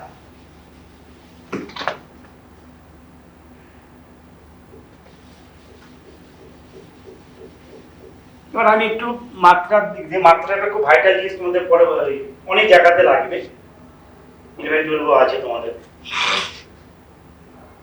আমি একটা সমীকরণ দিলাম, মনে করো একটু স্ট্যান্ডার্ড এটা হয়ে যাবে, e plus a by v square v minus b equal to r। এটা হচ্ছে বাস্তব গ্যাসের সমীকরণ, বা এটাকে ভ্যান ডের ওয়ালস ইকুয়েশন বলি আমরা। আদর্শ গ্যাসের যেটা সমীকরণ তোমরা হয়তো জানো কিছু কিছু, pv ইকুয়াল টু rt। কিন্তু বাস্তব গ্যাসের সমীকরণ p plus a by v square v minus b equal to rt। হঠাৎ করে এই জিনিসটা কেন লিখলাম আমি? এখানে a এবং b হচ্ছে ভ্যান ডের ওয়ালস কনস্ট্যান্ট, ধ্রুবক। তাহলে আমি এখানে বলতে চাইছি এই এ এবং বি এর মাত্রাটা কত সেটা আমি নির্ণয় করতে চাইছি। আমাকে দিল একটা সমীকরণ যেখানে বি হচ্ছে চাপ, ভি হচ্ছে আয়তন, আর হচ্ছে সার্বজনীন গ্যাস দেবো, আর টিটা হচ্ছে উষ্ণতা। হ্যাঁ, যেমন বাস্তব গ্যাসের সমীকরণ বললাম PV equal to R T থাকে, এটাকে তার সঙ্গে plus A by V square হয়েছে, আর ভি জায়গা ভি মাইনাস ভি হয়েছে। এটা ভ্যান ডার ওয়ালস ইকুয়েশন, বাস্তব গ্যাসের সমীকরণ বলছে। তাহলে এই যে সমীকরণটা যে লিখলাম, মাত্রা এর মাত্রাটা কি হবে আর বি এর মাত্রাটা কি হবে আমি জানতে চাইছি। এখানে কি বলবো, বিটা হচ্ছে চাপ, ভিটা হচ্ছে আয়তন, আরটা হচ্ছে সার্বজনীন গ্যাস দেবো, আর টিটা হচ্ছে উষ্ণতা। তাহলে আমরা চাপের সঙ্গে কি যোগ করতে পারবো? চাপের সঙ্গে চাপ যোগ করতে পারবো। আয়তনের সঙ্গে কি যোগ বিয়োগ করতে পারবো? আয়তন। চাপের সঙ্গে চাপ যোগ বিয়োগ করতে পারবো, আয়তনের সঙ্গে আয়তন যোগ বিয়োগ করতে পারবো। তাহলে নো ডাউট এখানে যে এ বাই ভি স্কয়ার যে রাশিটা, সেই রাশিটা কার মাত্রা হওয়া উচিত? চাপের মাত্রা হওয়া উচিত টোটালটা। এবার চাপ, চাপ মানে তোমরা কি জানো? বল বাই ক্ষেত্রফল, তাই তো? বলের মাত্রা আমরা কি পেয়েছিলাম? M L T to the power -2, এটা হচ্ছে বলের মাত্রা পেয়েছিলাম। আর ক্ষেত্রফলের মাত্রা কি পেয়েছিলাম? এল স্কয়ার। চার সমান বল বাই ক্ষেত্রফল। তাহলে একটা কি হলো, একটা এল কেটে গিয়ে এখানে এল থাকছে। তাহলে কি হচ্ছে, M L inverse T to the power -2। ঠিক আছে? তাহলে এটা হলো আমরা চাপের মাত্রা পেলাম। তাহলে বি, তাহলে এ বাই ভি স্কয়ার, এটা হচ্ছে চাপের মাত্রা হবে। তাহলে M L inverse T to the power -2, standard কিন্তু এটা। এবার ভি, ভি হচ্ছে আয়তন। তাহলে আয়তনের মাত্রা কি পেয়েছিলাম আমরা? কি পেয়েছিলাম? এল কিউব। তাহলে এল কিউব স্কয়ার কত হবে? এল টু দি পাওয়ার 6 সমান সমান M L inverse T to the power -2। তাহলে কি হচ্ছে এটা? গুণ হয়ে যাবে M L inverse T to the power -2 L to the power 6। তাহলে কি দাঁড়াচ্ছে? সূচক তোমরা জানো, এম এল এর ক্ষেত্রে 6 - 1 কি হবে? L to the power 5 T to the power -2।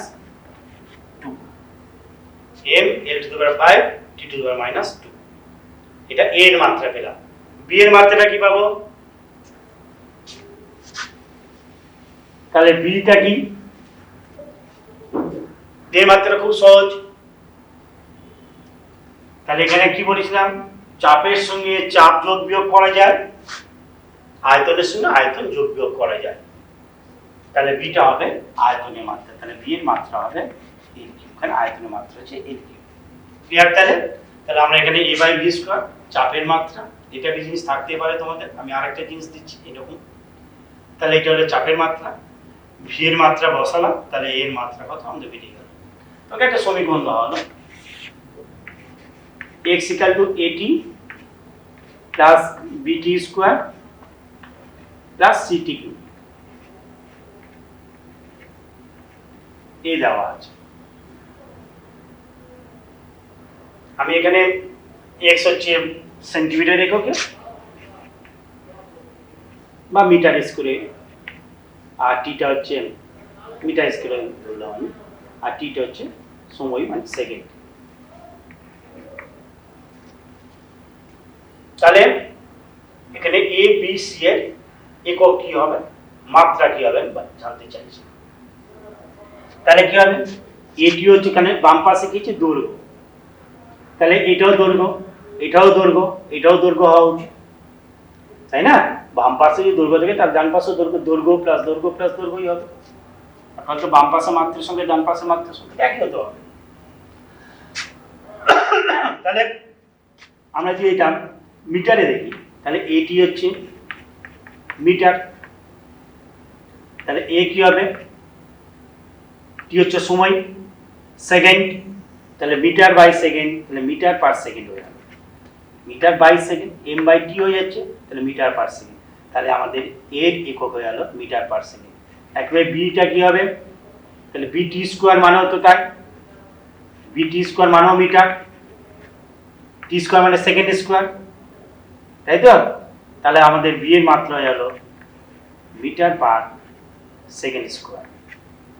ঠিক আছে, একইভাবে সিটি কিউব মিটার, তাহলে সি এর মাত্রা কি হবে এম বাই সেকেন্ড।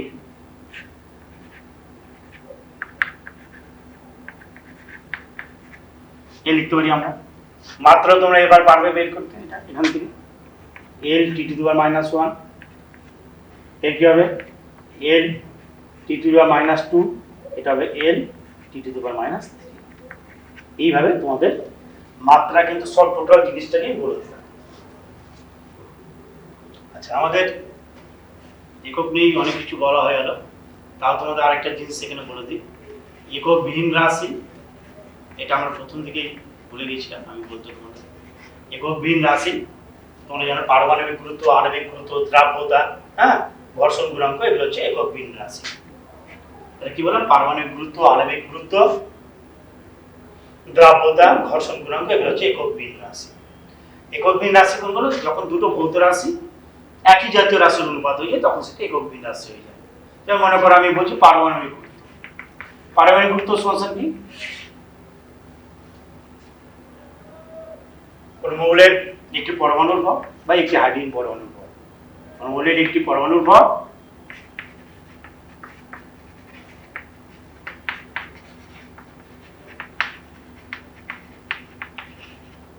বা একটি হাইড্রোজেন পরমাণুর ভর, তাহলে একই জাতীয় রাশির অনুপাত, তাই এটা হচ্ছে পারমাণবিক গুরুত্ব হচ্ছে আমাদের একক বিহীন রাশি।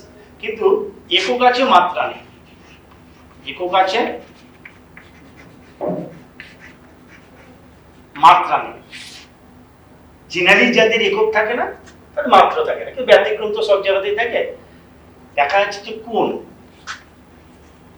কোণটা কি, তাহলে একটা বস্তু কণা মনে করো এ বিন্দুতে কি যাত্রা শুরু করলো, একটা বিন্দুকে কেন্দ্র করে কি সময় পরে বি বিন্দুতে আসলো, ওই সময় কেন্দ্রে উৎপন্ন কোণ করলো থিটা, এটা হচ্ছে চাপ, এটা হচ্ছে ব্যাসার্ধ, তোমরা জানো চাপ সমান ব্যাসার্ধ কিন্তু কেন্দ্র উৎপন্ন কোণ থিটা, আর থিটা সমান কি চাপ, চাপটা হচ্ছে এবি, এবি বাই আর, চাপের একক মনে করে সিজিএস সেন্টিমিটার, ব্যাসার্ধের একক সিজিএস সেন্টিমিটার, সেন্টিমিটার সেন্টিমিটার কেটে যাচ্ছে, তাহলে কোণের কোনো কিন্তু একক থাকছে না, হ্যাঁ সরি কোণের কোনো মাত্রা থাকছে না, এর মাত্রা এল, এরও মাত্রা এল, কিন্তু একক আছে রেডিয়ান।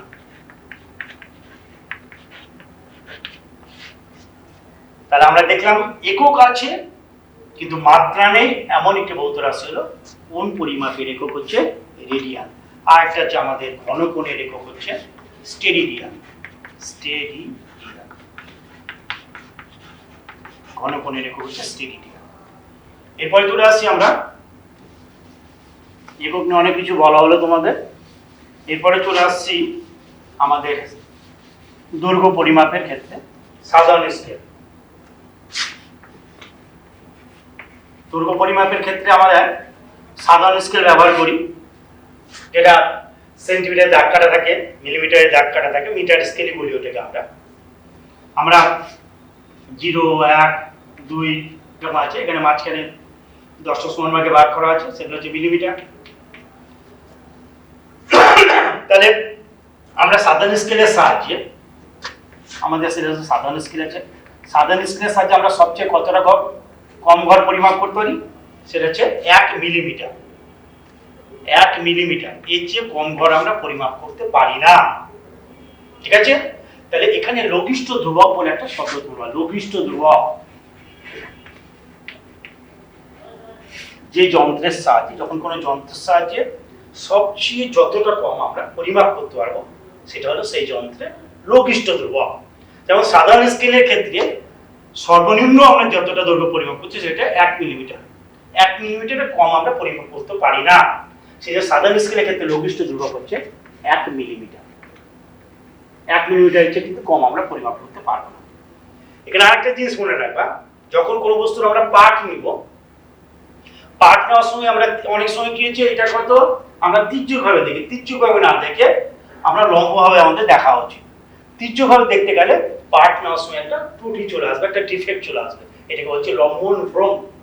হ্যাঁ, লম্বন ভ্রমটা তাহলে কি হচ্ছে, কোনো বস্তুর পার্ট নেওয়ার সময়, রিডিং নেওয়ার সময় লম্বভাবে না দেখে, লম্বভাবে পরিমাপ না করে যদি আমরা তির্যকভাবে পরিমাপ করি, তাহলে যে ত্রুটিটা চলে আসে, যে ডিফেক্টটা চলে আসে, সেটা হচ্ছে লম্বন ভ্রম। লম্বন ভ্রম। তাহলে সাধারণ স্কেলের ক্ষেত্রে লঘিষ্ঠ ধ্রুবক হচ্ছে 1 মিলিমিটার। এবার সাধারণ স্কেলের ক্ষেত্রে কোন একটা বস্তু আমি দৈর্ঘ্য পরিমাপ করলাম,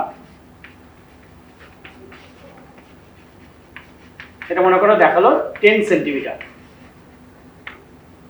দৈর্ঘ্য পরিমাপ করলাম কত? 10 সেন্টিমিটার। এটা সঠিক দৈর্ঘ্যটা বলা হচ্ছে, এটা আপাত দৈর্ঘ্য, কিন্তু এটা সঠিক দৈর্ঘ্য নয়।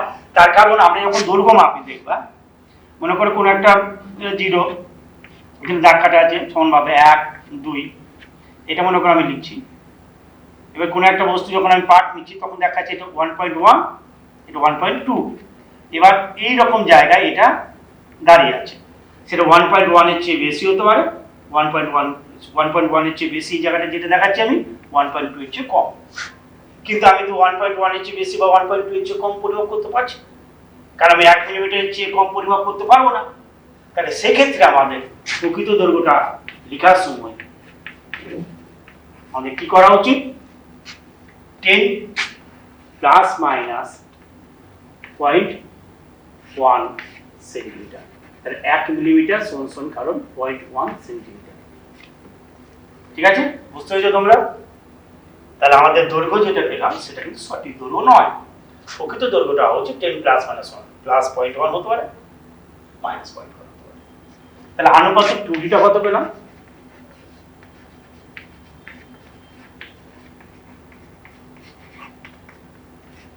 0.1/10। এটা হচ্ছে আনুপাতিক ত্রুটি। শতকরা ত্রুটি কত? তার দৈর্ঘ্য পরিমাপের ক্ষেত্রে আমরা আনুপাতিক যে ত্রুটিটা পেলাম সেটা হচ্ছে 0.1/10। তাহলে শতকরা ত্রুটি 0.1/10 100%। তাহলে 10 10 100, তাহলে 1% আমরা শতকরা ত্রুটি পাচ্ছি। এটা যদি আমরা ভার্নিয়ার স্কেল ব্যবহার করতাম, তাহলে এই ত্রুটির পরিমাণটা অনেক কম হতো। কেন ভার্নিয়ার স্কেল কিন্তু সাধারণ স্কেলের সাহায্যে আমরা 1 মিলিমিটারের কম মাপতে পারছি না, কিন্তু ভার্নিয়ার স্কেলের সাহায্যে আমরা 1/10 মিলিমিটার পর্যন্ত কিন্তু পরিমাপ করতে পারবো। যা আরো সূক্ষ্ম মাপতে চাই তখন আমাকে স্ক্রু গেজে যেতে হবে, স্ক্রু গেজ। হ্যাঁ, স্ক্রু গেজ, সেখানে 1/100 মিলিমিটার বা 1/200 মিলিমিটার পর্যন্ত আমরা পরিমাপ করতে পারছি। বুঝতে পারছো লঘিষ্ঠ ধ্রুবকের মানটা কত কমে যাচ্ছে? লঘিষ্ঠ ধ্রুবকের মান যত কমবে, শতকরা ত্রুটির পরিমাণটা একই পরিমাপের ক্ষেত্রে শতকরা ত্রুটির মানটা ততটাই কমে যাবে। সেই জন্য সূক্ষ্মতার বিচারে আমাদের লঘিষ্ঠ ধ্রুবকের মানকে কম রাখতে হবে। লঘিষ্ঠ ধ্রুবকের মান যত কম হবে, শতকরা ত্রুটির পরিমাণটা তত কম আসবে। স্পিরোমিটার আছে, তাহলে আমরা দৈর্ঘ্য পরিমাপের ক্ষেত্রে বা কোনো কিছু বেদ পরিমাপের ক্ষেত্রে, বেদটা পরিমাপের ক্ষেত্রে আমরা সাধারণ স্কেল ব্যবহার করতে পারছি। আমরা ভার্নিয়ার স্কেল যেটা স্লাইড ক্যালিপার্সে থাকে, স্ক্রু গেজ, স্পিরোমিটার এটা ব্যবহার করতে পারি। তাহলে সাধারণ স্কেলের সাহায্যে আমরা 1 মিলিমিটারের কম পরিমাপ করতে পারছি না, ভার্নিয়ার স্কেলের সাহায্যে আমরা 1/10 মিলিমিটার পর্যন্ত পরিমাপ করতে পারি ক্ষুদ্রতম ঘরটা, স্ক্রু গেজে 1/100 মিলিমিটার বা 1/200 মিলিমিটার পরিমাপ করতে পারি ক্ষুদ্রতম ঘরটা, স্পিরোমিটারের ক্ষেত্রে 1/100 মিলিমিটার পর্যন্ত আমরা পরিমাপ করতে পারছি। তাহলে আমি মনে করো আমাদের বাড়িতে আমরা যে ভৌতের বইটা পড়ছি, সেই ভৌতের বইতে এক একটা পাতার বেগ খুবই কম, 1 মিলিমিটারের কম। তাহলে সেটা কি আমি সাধারণ স্কেলের সাহায্যে পরিমাপ করতে পারবো না? অবশ্যই পারবো, সেটা একটা অ্যাভারেজ মান আমরা পাবো। আমরা পরোক্ষভাবে পরিমাপ করতে পারবো। ভৌতবিজ্ঞান বইয়ে তোমাকে যে ভৌতিক বইটা দেওয়া হলো তার বললাম যে একটা পাতার বেগ তুমি নির্ণয় করো। তাহলে ভৌতবিজ্ঞান বইয়ের আমি একটি পাতার বেগ সাধারণ স্কেলের সাহায্যে পরিমাপ করতে চাইছি, কারণ সাধারণ স্কেলের সাহায্যে আমরা 1 মিলিমিটার কম পরিমাপ করতে পারি না। তাহলে ভৌতবিজ্ঞান বইয়ের কি করলাম আমি? ভৌতবিজ্ঞান বইয়ের একটি পাতার বেগ আমি নির্ণয় করতে চাইছি। তাহলে বইটাকে আমি ভালো মতো চেপে ধরলাম, বিভিন্ন জায়গায় তার পার্টটাকে নিব। তাহলে মনে করো এই জায়গাটা এটা পার্ট নিলাম 5.1, এই জায়গাটা পার্ট নিলাম সেটা পেলাম 5.2 সেন্টিমিটার, এই জায়গাটা পার্ট নিলাম আবার পেলাম 5.1, এই জায়গাটা পার্ট নিলাম 5.4 পেলাম। তাহলে কবার পার্ট নিলাম 1 2 3 4। তাহলে বইটার গড় বেদ আমি প্রথমে বের করব। গড় বেদ কি বার করব? বইটার গড় বেদ কতবার 4 দিয়ে ভাগ করলাম, এই 4 বার নিলাম তাই 4 দিয়ে ভাগ করলাম, এটা সেন্টিমিটার। ঠিক আছে, তাহলে একটি পাতা, তাহলে এটা মনে করো তোমার বেরালো x, মনে করো বেরালো x সেন্টিমিটার মনে করো বেরালো। তাহলে মন দিয়ে বোঝার চেষ্টা করবে। তাহলে বইটিকে বিভিন্ন জায়গায় সাধারণ স্কেলের সাহায্যে তার বেদকে আমরা পরিমাপ করলাম। তাহলে বইটি গড়ে বেদটা তাহলে কত হচ্ছে 1 2 3 4, 4 বার নিলাম তাই 4 দিয়ে ভাগ করলাম, গড় বেদ পেলাম। সেটাকে সবটিকে যোগ করে 4 দিয়ে ভাগ করে ধরলাম এটাকে x সেন্টিমিটার। তাহলে এই বইটাতে মনে করো n সংখ্যক পাতা আছে, n সংখ্যক পাতা আছে। তাহলে একটি পাতার বেদ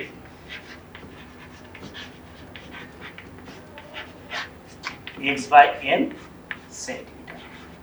এইভাবে আমরা ভৌতবিজ্ঞান বই বা যে কোনো বইয়েরই তোমরা একটা পাতার বেদ নির্ণয় করতে পারবে সাধারণ স্কেলের সাহায্যে। ঠিক আছে, সেটা দেখবে 1 মিলিমিটারে কমই হবে।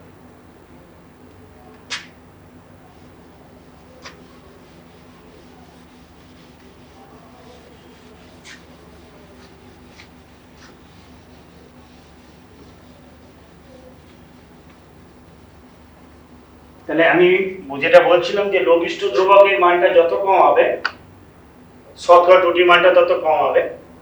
ভার্নিয়ার স্কেল সম্বন্ধে একটু বলে দিই।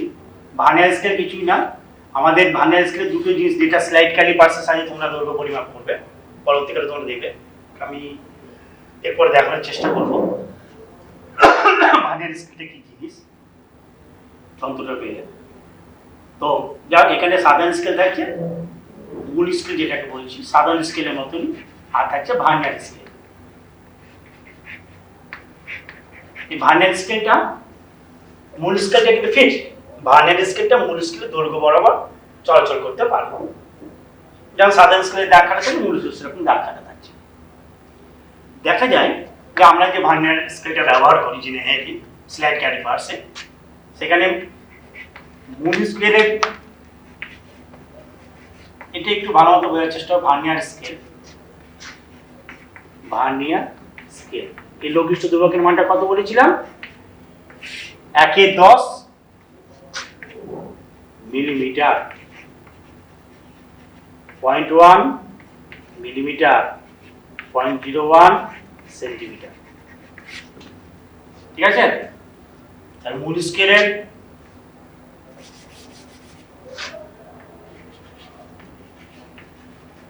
দশ ঘর, ভার্নিয়ার স্কেলে 9 ঘরের সমান। মূল স্কেলে 9 ঘর, সরি ভার্নিয়ার স্কেলে 10 ঘরের সমান। আমাদের এখানে যে দেখুন ভার্নিয়ার স্কেলে 10 ঘর, মূল স্কেলে 9 ঘরের সমান। ভার্নিয়ার কনস্ট্যান্ট বা ভার্নিয়ার ধ্রুবক হবে মূল স্কেলের 1 ঘর মাইনাস ভার্নিয়ারের 1 ঘর। মূল স্কেলে 1 ঘর কত হয়? সাধারণ স্কেলে 1 মিলিমিটার। এবার কি বলেছিলাম? ভার্নিয়ারের 10 ঘর মূল স্কেলে 9 ঘরের সমান। ভার্নিয়ারের 10 ঘর মূল স্কেলের 9 ঘরের সমান। তাহলে ভার্নিয়ারের 1 ঘর মূল স্কেলে 9 10 ঘরের সমান। তাহলে ভার্নিয়ারের 1 ঘরটা হয়ে যাবে মূল স্কেলের ক্ষুদ্রতম পার্ট ইন্টু 9 10 এত মিলিমিটার। তাহলে 1 বিয়োগ 9 10 এত মিলিমিটার, 1 10 মিলিমিটার সমান 0.1 মিলিমিটার, 0.01 সেন্টিমিটার। এটা হচ্ছে ভার্নিয়ার কনস্ট্যান্ট। এটা মনে রাখবে তোমরা, পরবর্তীকালে তোমাদের কাজে লাগবে।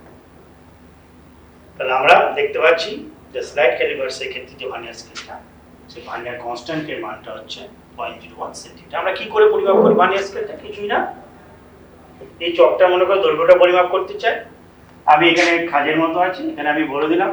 এবার দেখতে হবে ভার্নিয়ারের যে জিরো দাগটা মূল স্কেলে কত দাগের সঙ্গে আছে, ভার্নিয়ারের জিরো দাগটা মূল স্কেলে কত দাগের সঙ্গে আছে। মনে করে সেটা আছে মূল স্কেলে এটা হচ্ছে 3.3, এটা হচ্ছে 3.4, 3.3 থেকে 3.4 দাগের মধ্যে আছে ভার্নিয়ারের জিরো দাগটা। ভার্নিয়ারের জিরো দাগটা মূল স্কেলে 3.3 থেকে 3.4 এর মধ্যে আছে। ঠিক আছে, মিটিয়ে দিচ্ছি আমি। তাহলে এই দণ্ডটা দৈর্ঘ্য হবে কি হবে, মূল স্কেলের কোন ঘরের মধ্যে আছে 3.3 থেকে 3.4। আমরা যেটা মূল স্কেলে এতদিন বলতো, মূল স্কেলে যেটা আমাদের যে মিটার স্কেলে ব্যবহার করি সেটা কিন্তু হয় 3.3 বা 3.4 পরিমাপ করতে পারছি না, কিন্তু এখানে আরো সূক্ষ্ম পরিমাপ করতে পারছি ভার্নিয়ার স্কেলের সাহায্যে। তাহলে আমি মূল স্কেলের পার্টটা হচ্ছে 3.3, দণ্ডটা দৈর্ঘ্য বার করতে চাইছি। প্লাস এবার আমাকে দেখতে হবে, আমি কি বলছিলাম ভার্নিয়ারের 10 ঘর মূল স্কেলের 9 ঘরের সঙ্গে মিলে যায়। এবার তোমাকে দেখতে হবে ভার্নিয়ারের কোন নম্বর ঘরটা, ভার্নিয়ারের কত নম্বর ঘরটা মূল স্কেলের কোন একটা দাগের সঙ্গে মিলে আছে। মনে করো ভার্নিয়ারের 5 নম্বর ঘরটা মূল স্কেলের কোন একটা দাগের সঙ্গে সরাসরি মিলে আছে। আপনারা কিন্তু আগে পিছিয়ে থাকে, হ্যাঁ, কিন্তু কোন এক ভার্নিয়ারের কোন একটা ঘর মূল স্কেলের কোন একটা দাগের সঙ্গে সম্পূর্ণভাবে সমাপতিত হবে। ধরলাম 5 নম্বর ঘরটা সমাপতিত হয়েছে, তাহলে 3.3 প্লাস 5 গুণিত ভার্নিয়ার কনস্ট্যান্ট 0.01 এত সেন্টিমিটার। তাহলে 3.3 প্লাস 0.05 এত সেন্টিমিটার, 3.35 সেন্টিমিটার। এইটা হলো দণ্ডটা প্রকৃত দৈর্ঘ্য স্ল্যাব ক্যালিপার্সের সাহায্যে দেওয়া। তাহলে আমরা সাধারণ স্কেল এবং ভার্নিয়ার স্কেল আমরা দেখলাম। সাধারণ স্কেলের সাহায্যে দৈর্ঘ্য পরিমাপ করা হচ্ছে 1 মিলিমিটার, ক্ষুদ্রতম যে ঘরটা, আর ভার্নিয়ার স্কেলের সাহায্যে 1/10 মিলিমিটার পর্যন্ত ক্ষুদ্রতম ঘর পরিমাপ করা হচ্ছে। তাহলে সাধারণ স্কেল লঘিষ্ঠ দৈর্ঘ্য হচ্ছে 1 মিলিমিটার, ভার্নিয়ার স্কেলের লঘিষ্ঠ দৈর্ঘ্য হচ্ছে 0.1 মিলিমিটার। 1 মিলিমিটার মানে হচ্ছে 0.1 সেন্টিমিটার, আর 0.1 মিলিমিটার 0.01 সেন্টিমিটার।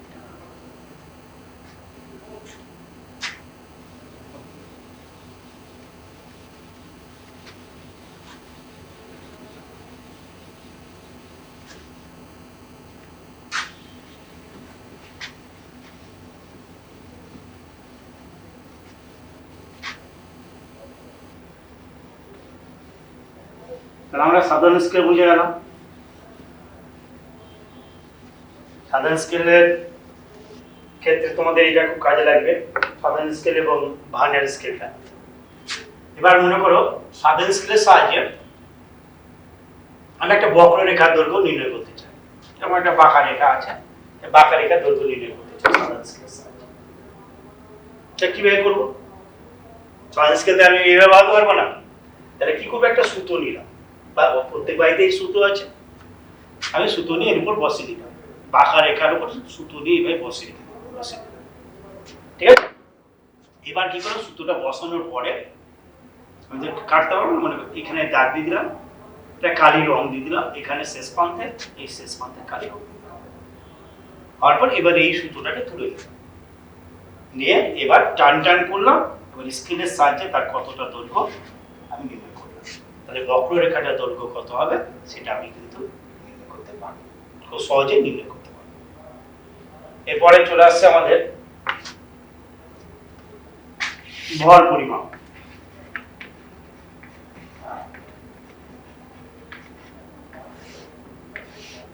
ভর পরিমাপের জন্য আমরা তুলা যন্ত্র ব্যবহার করি, আর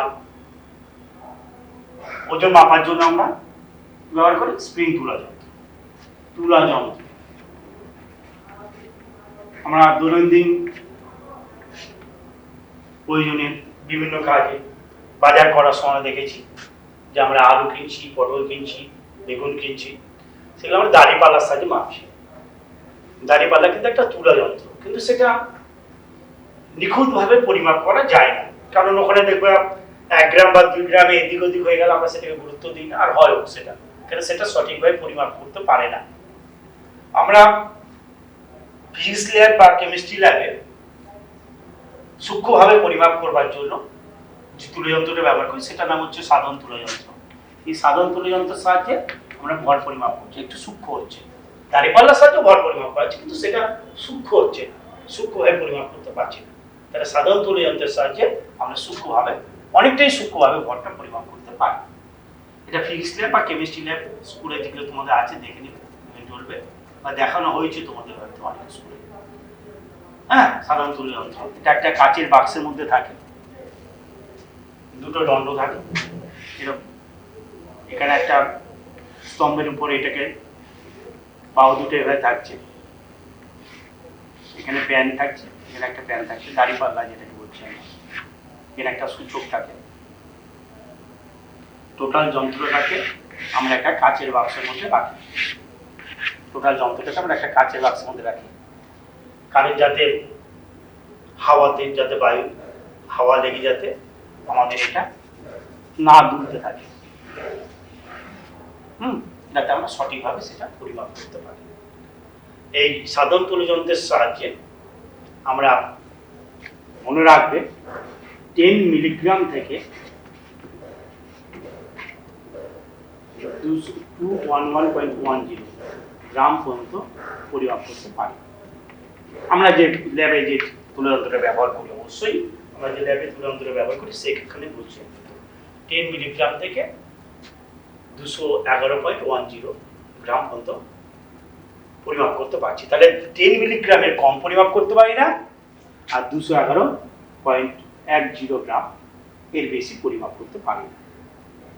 তুলযন্ত্রের যে বাটখারাগুলো থাকে সেই বাটখারাগুলো ভরের অনুপাত কি অনুপাতে থাকে? বাটখারাগুলোর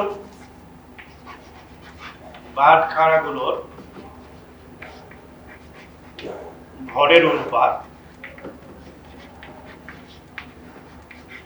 5:2:2:1 এই অনুপাতে কিন্তু বাটখারাগুলো থাকে। এই কম সংখ্যক বাটখারা ব্যবহার করে আমরা সবচেয়ে কম সংখ্যক বাটখারা ব্যবহার করে সর্বোচ্চ 211.10 গ্রাম পর্যন্ত পরিমাপ করতে পারি। কি থাকে, কিভাবে থাকে ভিডিও দিচ্ছি আমি।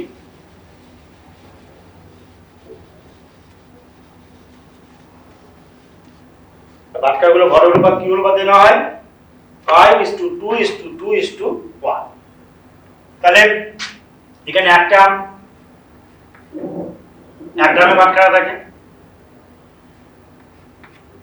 দুটো কি গেছে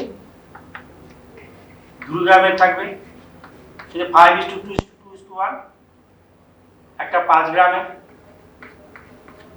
ঠিক আছে, 5:2:2:1। 5:2:2:1। তাহলে একটা 1 গ্রামের, দুটো 2 গ্রামের, একটা 5 গ্রামের, প্লাস একটা 10 গ্রামের, দুটো 20 গ্রামের, একটা 50 গ্রামের, একটা 100 গ্রামের থাকে, এটা গ্রাম হিসাবে, প্লাস মিলিগ্রামে একটা 10 মিলিগ্রাম। আর এইটার দিকে খেয়াল রাখবে, তাহলে এই পরিমাপটা তুমি দেখতে পাবে তোমরা। একটা 10 মিলিগ্রামের, দুটো 20 মিলিগ্রামের, একটা 50 মিলিগ্রামের, 10 করে দিই, প্লাস একটা 100 মিলিগ্রাম, দুটো 200 মিলিগ্রাম, আর একটা 500 মিলিগ্রাম।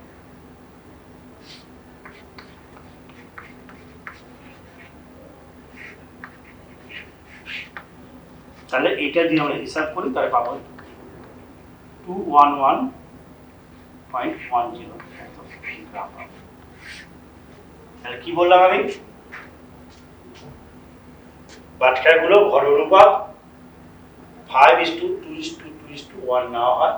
তাহলে সবচেয়ে কম সংখ্যক বাটখারা ব্যবহার করে আমরা যে কোনো ভর পরিমাপ করতে পারি। এই অনুপাতটাকে যদি ঠিক রাখো তাহলে তোমাদের এটা বুঝতে কোনো অসুবিধা হবে না। তাহলে প্রথমে কি নিয়েছি আমি, একটা 1 গ্রামের নিয়েছি, দেখো দুটো 2 গ্রামের নিয়েছি, একটা 5 গ্রামের নিয়েছি। এবার 10-এর অনুপাতের দিকে যাচ্ছি, এটা 1-এর দিকে গেলাম। এবার 10-এর, একটা 10 গ্রামের, দুটো 20 গ্রামের, একটা 50 গ্রাম, আর একটা শুধু 100 গ্রামে থাকে। এগুলো জেনারেলি পিতল দিয়ে তৈরি হয়, আমাদের গ্রামে বাটখাগুলো জেনারেলি পিতল দিয়ে তৈরি হয়। আর মিলিগ্রাম যেহেতু খুবই হালকা, আমাদের এগুলো অ্যালুমিনিয়াম দিয়ে তৈরি হয়। একটা কাঠের বাক্স থাকে আমাদের ছোট, তার মধ্যে খোপ খোপ করা থাকে, তার মধ্যে গ্রামে বাটখাগুলো রাখা থাকে। মিলিগ্রামের ক্ষেত্রে আমরা দেখতে পাচ্ছি একটা 10 মিলিগ্রাম, দুটো 20 মিলিগ্রাম, একটা 50 মিলিগ্রাম, একটা 100 মিলিগ্রাম, দুটো 200, একটা 500। এইভাবে আমাদের বিন্যাসটা থাকে। এইভাবে আমরা কোনো সাধারণ তুল্য যন্ত্রের সাহায্যে এই ভরটাকে আমরা পরিমাপ করতে পারবো। তাহলে মাথায় রাখবে তোমরা যে 10 মিলিগ্রামের কম আমরা কিন্তু পরিমাপ করতে পারি না। আমরা ল্যাবে যে আমাদের যে তুল্য যন্ত্রগুলো আছে, আমরা যে তুল্য যন্ত্র ব্যবহার করি, সেখানে 10 মিলিগ্রামের কম কিন্তু আমরা পরিমাপ করতে পারছি না। এবং সর্বোচ্চ আমরা এই পরিমাপটা করছি 211.10। এবার হচ্ছে স্প্রিং তুলা যন্ত্র। স্প্রিং তুলা যন্ত্র তোমরা দেখেছো, স্প্রিং থাকে আমাদের, আর এখানে একটা হুকের মতো থাকে। স্প্রিং তুলা যন্ত্রের সাহায্যে আমরা কোনো বস্তুর ওজন পরিমাপ করি। স্প্রিং তুলা যন্ত্রের সাহায্যে আমরা কোনো বস্তুর ওজন পরিমাপ করি। কি পরিমাপ করি? ওজন। তাহলে এই আংটা, তুমি যে বস্তুর ওজন পরিমাপ করতে চাও, এটাকে তুমি কোনো একটা জায়গায় ঝুলিয়ে দিলা, নিচে একটা আংটা থাকে, যে জিনিসটা তুমি ওজন করতে পরিমাপ করতে চাও, সেই জিনিসটাকে তুমি এই আংটায় ঝুলিয়ে দিলা। এবার স্প্রিংটা নিচের দিকে নাম, এখানে স্কেলিং করা থাকে, ওজনের স্কেলিং করা থাকছে। মনে করে এখানে দেখা যাচ্ছে 5, এখানে মনে করে 5 কেজি, রাইট? ঠিক আছে, তাহলে সেই জিনিসটা তুমি এখানে পরিমাপ করতে পারছো, স্প্রিং তুলা যন্ত্র। তাহলে স্প্রিং তুলা যন্ত্রে আমরা কোনো বস্তুর ওজন আমরা পরিমাপ করছি। ঠিক আছে, তাহলে আমরা সাধারণ তুলা যন্ত্রে কোনো বস্তুর ভর পরিমাপ করছি, স্প্রিং তুলা যন্ত্রে কোনো বস্তুর আমরা ওজন পরিমাপ করছি। এবার যদিও আমরা কিন্তু ওজনের সাহায্য নিয়ে কিন্তু ভরটাকে পরিমাপ করছি। কিরকম ভাবে? আমরা পরোক্ষভাবে কিন্তু ভরটা পরিমাপ করছি, ডাইরেক্টলি ভর পরিমাপ করছি না। কোনো বস্তুর বাটখারাগুলির ওজনের সঙ্গে, মনে রাখবে এই জিনিসটি, বাটখারাগুলোর ওজনের সঙ্গে বস্তুর ওজনের তুলনা করে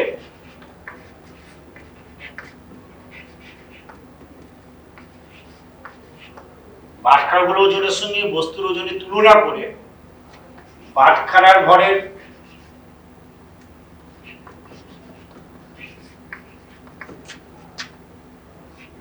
তুল্য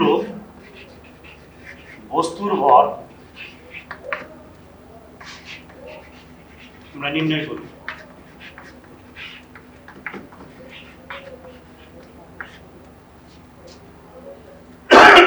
ঠিক আছে, বাটখারাগুলোর ওজনের সঙ্গে বস্তুর ওজনকে তুলনা করে বাটখারা ভরের তুল্য বস্তুর ভর আমরা নির্ণয় করি। তাহলে পরোক্ষভাবে নির্ণয় করছি। তাহলে বাটখারার ওজন সমান সমান বস্তুর ওজন। ওজন মানে তোমরা জানো ভর গুণিত অভিকর্ষীয় ত্বরণ। তাহলে কি হচ্ছে? বাটখারার ভর ইন্টু জি,